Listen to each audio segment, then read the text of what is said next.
Good day, everyone. By the way, my name is Roselita is Ibuc. Along with my partner, Aivan Mendoza, we are going to discuss the topic 3 about sociocultural theory of Vygotsky. So before we are going to discuss the main topic, let me introduce to you our objectives. So our objectives is that at the end of the discussion, the students are expected to A. Explain the fundamental principle of sociocultural theory, and B. Relates the concepts of the theory and gives its implications to learning and education. Third, appreciates the importance of sociocultural theory in education. So, our discussion today is all about the sociocultural of Vygotsky. But before that, let us know first the early life of Vygotsky. So, Vygotsky was born on November 17, 1896 in Orsha, a city in the Western Russian Empire. In 1917, he earned a law degree at Moscow State University, where he studied a range of topics including sociology, linguistics, psychology, and philosophy. His formal work in psychology began in 1924 at Moscow's Institute of Psychology. He completed a dissertation in 1925 on the psychology of art but was awarded his degree in absentia due to an acute tuberculosis relapse that left him incapacitated for a year. In addition, Vygotsky was a seminal Russian psychologist best known for his sociocultural theory. He believed that social interaction plays a critical role in children's learning, a continuous process that is profoundly influenced by the culture, like imitation, guided learning, and collaborative learning features prominently in his theory. So when we say imitation, ito yung kung ano ang naririnig ng mga bata o nakikita ay tiyak na kanilang gagayahin. Yun yung imitation. So ngayon, tutungo na naman tayo sa sociocultural theory ni Vygotsky. Vygotsky also suggested that human development results from a dynamic interaction between individuals and society. Through this interaction, children learn gradually and continuously from parents and teachers. So, si Vygotsky naniwala na ang society is isa na naka-impart ng kaalaman ng mga bata o naka-epekto ng kaalaman ng mga bata. Kasi doon nagbase ang kaalaman ng mga bata sa nakakapaligid sa kanya. Like parents, teachers, peers, neighbors, and etc. So, naniwala si Vygotsky na ang parents and teacher is sila yung isa na naka-develop ng learning ng mga bata through guidance and teaching. However, this learning varies from one culture to the next. It's important to note that Vygotsky theory emphasized the dynamic nature of this interaction. Society does not just impact people. People also affect their society. So, the sociocultural theory of learning and teaching is widely recognized in fields of educational, psychology, and instructional technology. The focus of this theory is on the role social interaction and culture play in the development of higher order thinking skills. In other words, the ways people interact with others and the culture in which they live shape their mental abilities. So, ang ibig sabihin, ang social interaction, isa ito sa nakapagbibigay ng malakas o mataas na development ng isang bata, lalong-lalo na sa kanilang pang-iisip. Dahil ang social interaction, nakabibigay ito ng mga ideya o mga kaalaman, lalong-lalo na sa mga bata. Isa sa nakakahubog ng pang-iisip ng mga bata o nakakatalas ng pang-isipan ng mga bata ay ang kultura, nang dahil sa kanilang tradisyon o nang dahil sa kanilang paniniwala ay ang pang-iisip ng mga bata ay lalong na-develop. So, base sa inyong nakikita sa screen, ay makikita natin na merong tatlong stages o layer na kung saan ito yung basihan na kung ano ang magagawa ng bata kapag may tumuturo sa kanya o ano naman ang magagawa ng bata kung siya lang mag-isa. So, makikita natin dito sa first layer is, I can't do this even with help, o sinasabing na hindi talaga makakaya ng isang bata kapag even merong nagtutulong. Ang pangalawang layer ay nagsasabing, I can do this with some help. Ang ibig sabihin na matututo ang isang bata kapag merong tumutulong sa kanya. At ang panghuli naman ay, I can do this by myself. O meron talagang mga bata na matuto sila kahit sila lang mag-isa.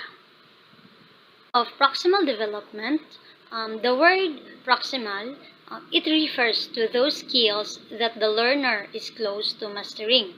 ZPD is the zone where instruction is the most beneficial, as it is when the task is just beyond the individual's capability. So, ang ibig sabihin ng proximal, ito yung kakayahan ng mga bata na kung saan kailangan pang i-develop upang mas ma-master nila. Halimbawa na lang, meron talagang mga bata na hindi marunong sumulat o magbasa o magsalita. So, ang ZPD ay isa ito na activities o task na kung saan nakapag-develop ng mga kakayahan ng mga bata. The zone of proximal development, or ZPD, has been defined as the distance between the actual developmental level as determined by independent problem solving and the level of potential development as determined through problem solving under adult guidance or in collaboration with more capable peers, according to Vygotsky 1978 p6. To assist a person to move through the zone of proximal development, educators are encouraged to focus on three important components which aid the learner process. First, we have the presence of someone with knowledge and skills beyond that of the learner, or the MKO, or more knowledgeable others. The MKO, or more knowledgeable others, it is self-explanatory. It refers to someone who has a better understanding or higher ability level than the learner with respect to a particular task, process, or concept. Although the implication is that the MKO is a teacher or an older adult, this is not necessarily the case. Many times, a child, peers, or an adult's children may be the individuals with more knowledge or experience. So next, we have social interaction with a skillful tutor that allow the learner to observe and practice their skills. So, according to Vygotsky 1978, much important learning by the child occurs through social interaction with a skillful tutor. The tutor may model behaviors and or provide verbal instructions for the child. Vygotsky refers to this as cooperative or collaborative dialogue. The child seeks to understand the action or instruction provided by the tutor, often the parent or the teacher. Then internalize the information using it to guide or regulate their own performance. So, ang social interaction, ito yung maybe ito yung parents and teacher na kung saan ginaguide ang mga bata na para ma-practice ang kanilang mga kakayahan, lalong-lalo na sa pagsasalita o sa pag-interact sa mga tao. At dito na rin mahubog ang kanilang kaalaman. The third one is the scaffolding. So what is scaffolding? Scaffolding or it is the ZPD has become synonymous in the literature with the term scaffolding.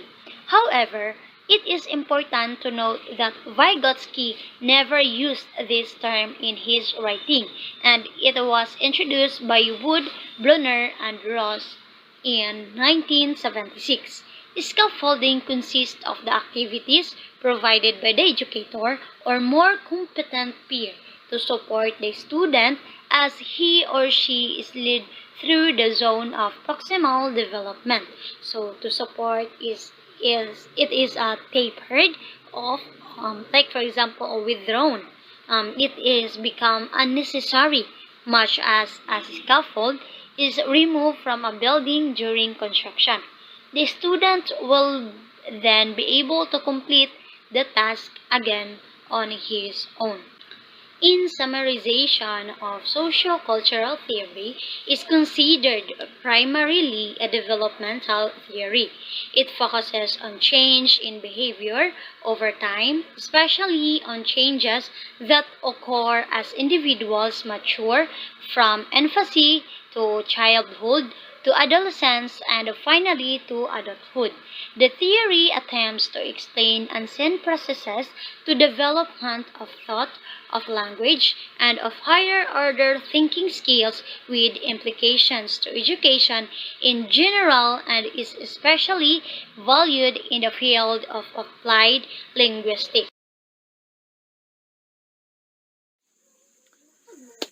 Good day, everyone. So today I am going to discuss the fundamental principles of the sociocultural theory. So what are the fundamental principles of sociocultural theory? First is the social interaction. Vygotsky proposed that social interaction plays a critical role in the process of cognitive development, especially in the development of higher order thinking skills. So, gipropose ni Vygotsky na ang social interaction kay na ay pinakadakong role sa pagprocess sa cognitive development. So, when we say cognitive development, ito yung knowledge natin na nabuo sa atin mula pagkabata pa. So, social activity between a parent and a child or a teacher and a learner. So, pag sinabi nating social interaction, ito yung interaction ng dalawang tao. So, kadalasan natin makikita yung interaction natin ng ating mga magulang. Kung paano tayo pinangaralan ng ating mga magulang, kung paano tayo lalaki ng mabuti. Ganun din sa ating mga guro. 'Di ba? Lahat naman ng guro, yung interaction natin ay tinuturuan tayo ng mabuti. Paano pinapaunlad ng interaction or social interaction yung cognitive development natin sa pamamagitan ng dalawang ito, yung guro natin at saka yung parents natin. Sila yung pinapalago nila yung ating cognitive skills. Kaya dinidevelop nila yon sa pamamagitan ng pagtuturo. Yun yung sila yung naging kasangkapan kung paano natin na-develop yung ating mga skills. Second is, language is an essential tool in the learning process. Vygotsky reasoned that social structures determine people's working conditions and social interactions, which in turn shape their cognition, beliefs, attitudes, and perceptions of reality, according to Miller 2011. He extended his reasoning further with the notion that human action on both the social and individual planes is mediated by tools and signs such as language, system of counting, conventional science, work, and etc. So Vygotsky said that language is an essential tool. So without language, we can't interact to others, and or we can improve ourselves. We can't develop our cognitive skills. So Vygotsky said that the essential tool is language, or any signs, or any sign na maka maka-interact or magamit nato para maka-learn. So mo to iyahang gi reason. So the third is the learning occurs within the zone of proximal development. So Vygotsky strongly believed that learning should be matched with the child developmental level and suggested in the order to understand the connection between the development and the learning. So, dito sa proximal zone development, dito binabase kung ano ang kaibahan ng development sa learning. Ano yung pagkakaiba nila? So, kailangan kasing ma-distinguish yung actual o potential na level ng developments. Ito lang ba ay learning or nagde-develop ba talaga yung bata? But para po sa akin is, while nag-learn tayo, natuto tayo, syempre, nagde-develop tayo. To any situation in which some activity is leading children beyond their current level of functioning. Thus, the zone can operate during play, work, school, studies, and other activities. So, strength and limitations of sociocultural theory. So, pag sinabi natin strength, or ito yung kalakasan ng sociocultural theory. Pag sinabi naman natin limitations, ito yung kung saan lang yung hangganan ng sociocultural theory. Saan lang siya nakatuon. So, unahin natin yung strength. Strength ng sociocultural theory, it emphasizes the broader social, cultural, and historical context of any human activity. So, nakapokus siya, or ito yung kalakasan niya. Ito ang social, cultural, and historical context of any human activity. Pag sinabi naman natin social, ito yung mga tao kung saan napabilang sa isang society. Pag sinabi natin cultural, yung culture na tao na nakabilang dun sa society. Siyempre tayong lahat ng tao ay may talagang culture. Kapag sinabi naman natin historical na context, ito yung mga history na naisulat na or naitatak na dito sa atin. So pangalawa is sociocultural theory is sensitive to individual and cross-cultural diversity. It contrasts to many developmental theories that focus on universal aspects of development. Sociocultural theory acknowledges both differences in individuals within a culture and differences in individuals across the culture. Then the third is the sociocultural theory integrates the notions of learning and development, greatly contributing to our theoretical understanding of cognitive development. So the limitations of sociocultural theory is that it is related to Vygotsky premature death, as many of his theories remained incomplete. Furthermore, his work was largely unknown until fairly recently due to political reasons of issues with translations. Second is the individuals may have wide or narrow zones, which may be both desirable and undesirable depending on the circumstances. There are three major implications of sociocultural theory to instructional design. First is it is focused on the individual learner. Second, it is used of effective pedagogies centered around collaborative practice and communities of learner. And the third one is the attention to funds and knowledge. Focus on the individual learner and focus on effective learning practices. Sociocultural theory and related methodology may provide a valuable contribution to the effort as they focus on the learner in their social, cultural, and historical context. So dito, nakafocus yung sociocultural theory sa learner, hindi sa nagtuturo. Yung natututo. Nakafocus sila kung paano nila i-develop, kung paano na-develop ng learner yung kanilang critical thinking. Dito yun, nakafocus sila sa individual learner. So, second is the use of effective pedagogy centered around collaborative practice and communities of learner. This sociocultural perspective views learning taking place through interaction. So, example nito is the apprenticeship, cognitive, and the learning theory. So, dito natututo tayo through interaction, negotiation, or collaboration. Also, the solving authentic problems. Attention to fans of knowledge. So, this perspective is naka-attention sila sa paano ginagamit ng mga learners yung kanilang utak or yung kanilang skills like extemporaneous, kung paano nila makukuha yung mga katanungan or paano sila magre-react sa mga nangyayari. Ano ang kanilang magiging ideya or gaano sila kabilis matuto. So dito is naka-attention yung perspective na ito. As a generalization, paano po natin as a student, paano po natin i-develop yung cognitive skills natin sa ating sarili? Ano yung mga paraan natin o ano yung mga paraan ninyo para mag-develop kayo, para matuto kayo. So, paki-comment na lang po sa video na ito kung ano yung mga paraan ninyo sa pagkatuto. Maraming salamat po at magandang gabi.